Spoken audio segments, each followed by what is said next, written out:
Welcome to the session on flipped video, an introduction to being creative. We are aware that we are teaching a PUBG generation where students are exposed to a lot of video and content as these. So we are forced to equip ourselves to do the same. Please take a moment to look at this.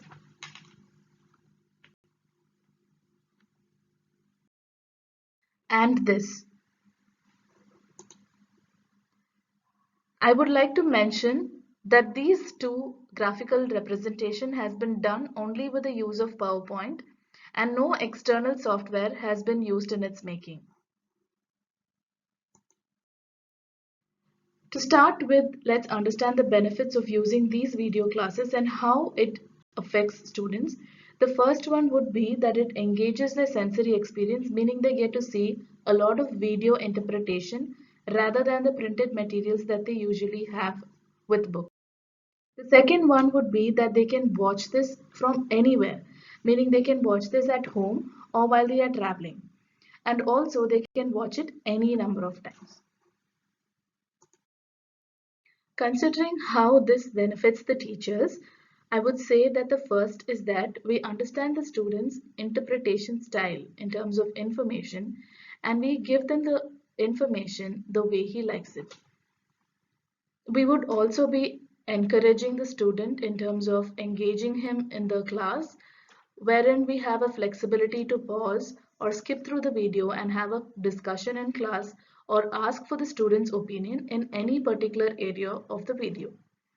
Also, since we are in a traditional classroom setup, we would be bringing into a lot of other options of having an external environment into the traditional setup. So to do this, there is a few best practices. There are 3 points that we would be focusing on. The first one being signaling, where we are actually trying to bring in a lot of appropriate graphics and highlight wherever necessary, which means highlighting the important points. The second point would be segmenting, where we focus on the gist and give them a point-wise representation. Meaning in the textbook that they have, there is a paragraph which gives them the intent, wherein when they see that in the video, we have a point-wise representation. Let's say the paragraph discusses point 1 and point 2, and when they look into the video, there are bullet points which explains the point 1 in the first place and point 2 in the second place, and there is a brief about what exactly they're saying about in each of those points. So that is segmenting. Moving on to weeding, it is removing of unnecessary information. I'm sure that the textbook does not have any unnecessary information, but since this is a creative medium of representing information, we tend to overload the presentation with lot of images, a lot of examples, or we would also put in a lot of GIFs. So in that case, let's make sure that we don't overload information with the students. We give them the appropriate information with 1 or 2 examples. The requirements to create a video would be that you will need a PowerPoint of the version 2016 or the recent ones. Also an internet connection to download the relevant pictures or GIFs to add into your video. Appropriate and verified content, meaning that you would be taking the information from a textbook rather than an online portal where the information needs to be verified. Also, you would need a lot of patience and creativity to make the video. Looking into how we could add the GIF file, go to the Google or any search engine and search for the topic for which you need the GIF, followed by the word GIF.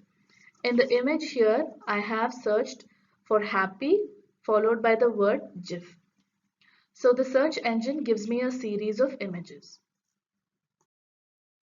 Now click on the image of your choice, right click on the image and select the Save Image as option. You would have a folder popping up where you will have to select the folder where you will save it in your system and then click OK. Moving on to adding the GIF into the slide, open the PPT and move on to the respective slide. Click on Insert and then Pictures. Now a folder will pop up. Click the GIF that you want to add and click on OK. Now the image will be present on the slide. To check if this works, click on the slideshow icon on the bottom right hand corner of your screen or press the function key along with the F5 button in your keyboard.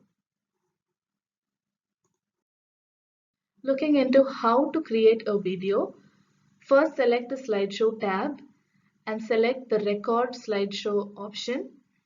Record from beginning.